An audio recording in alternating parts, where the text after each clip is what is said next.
Assalamualaikum warahmatullahi wabarakatuh. Perkenalkan, kami dari kelompok 2 yang akan membahas hook and hold dalam rancangan pembelajaran dalam UBD di mata kuliah, PPK atau perancangan dan pengembangan kurikulum. Di anggota kelompok kami beranggotakan 4 orang. Yang pertama saya sendiri, Muhammad Hendovi. Yang kedua ada Gustami. Yang ketiga ada Ayu Triastuti. Dan yang terakhir ada Umi Soleha. Rancangan pembelajaran UBD. Kegiatan pembelajaran berbasis UBD haruslah memenuhi panduan. Where to merupakan akronim yang dibuat untuk membantu merancang kegiatan dan pengalaman pembelajaran berbasis UBD. Where to terdiri dari 7 aspek. Yang pertama, W, yaitu where and why. Dan yang kedua, H, hook and hold. Yang ketiga ada E, equip. Yang keempat ada R, yaitu reaching and revise. Selanjutnya ada E, ada evaluate. Selanjutnya ada T atau tailored. Dan yang terakhir ada O, yaitu organize. Nah, berhubung kami di kelompok 2 membahas hook and hold, yaitu hook and hold itu kegiatan pembelajaran yang dapat memikat dan mempertahankan minat peserta didik. Bagaimana cara mengunggah pemikiran untuk melibatkan semua peserta didik dalam ide-ide besar dalam melakukan unjuk kinerja. Yang pertama adalah lingkungan belajar yang kondusif. Yang kedua ada memberikan tantangan yang menantang. Dan ketiga, kita bisa memberikan contoh yang inspiratif. Dan yang keempat, kita juga bisa memberikan kesempatan mereka untuk berkolaborasi. Dan yang kelima, memberikan ruang bagi siswa untuk eksplorasi. Dan yang terakhir adalah memberi pengakuan dan apresiasi. Selanjutnya, situasi apa saja yang dapat melibatkan peserta didik untuk membuat ide-ide besar, segera, menarik, konkret, dan sangat penting. Yang pertama adalah tantangan nyata.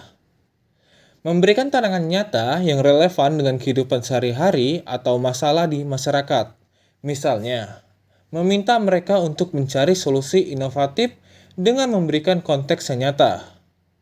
Ide-ide yang dihasilkan akan lebih konkret. Yang kedua, kita bisa kunjungan lapangan. Mengadakan kunjungan lapangan ke tempat-tempat yang relevan dengan topik pembelajaran. Kunjungan lapangan ini dapat memberikan inspirasi dan pemahaman yang lebih baik tentang pentingnya ide-ide besar. Dan yang terakhir ada proyek kolaboratif. Mendorong peserta didik untuk bekerja sama dan berkolaborasi dengan tim dalam proyek-proyek. Dalam kolaborasi ide-ide akan berkembang melalui diskusi dan pemikiran bersama. Selanjutnya yaitu bagaimana pendekatan penyampaian materi sehingga menghasilkan minat dan keingintahuan terhadap materi. Menyampaikan materi dengan menghubungkan pengalaman dan kehidupan sehari-hari peserta didik yang pertama.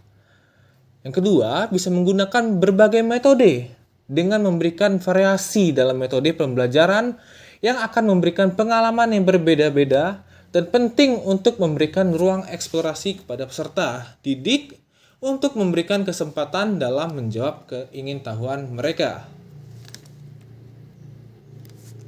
Selanjutnya, peluang macam apa yang bisa menopang minat pelajar, terutama ketika keadaan pembelajaran terasa sulit. Yang pertama, kita bisa berkolaborasi. Dengan berkolaborasi akan membantu peserta didik saling mendukung dan memotivasi. Yang kedua adalah tutor sebaya. Tutor sebaya akan dapat membantu peserta didik yang kurang dalam memahami materi yang terasa sulit. Dan yang terakhir yaitu memberikan refreshing.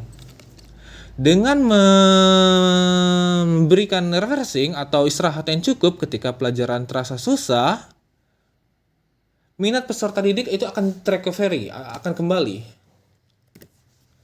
Selanjutnya apa saja hambatan yang menimbulkan kecilnya pengambilan risiko, rendahnya imajinasi, dan kurangnya berani untuk mempertanyakan dan ketidakmampuan memutuskan. Hambatannya yaitu rasa takut akan kegagalan, kurangnya kepercayaan diri, lingkungan kurang mendukung, kurangnya motivasi dan minat, dan yang terakhir yaitu tekanan sosial. Nah, untuk mengatasi hambatan ini, penting untuk menciptakan lingkungan belajar yang mendukung bagi peserta didik. Itu saja presentasi dari kelompok kami. Jika ada kesalahan kata, saya sebagai moderator memohon maaf. Jika ada pertanyaan, saran, atau masukan, kami persilakan. Terima kasih.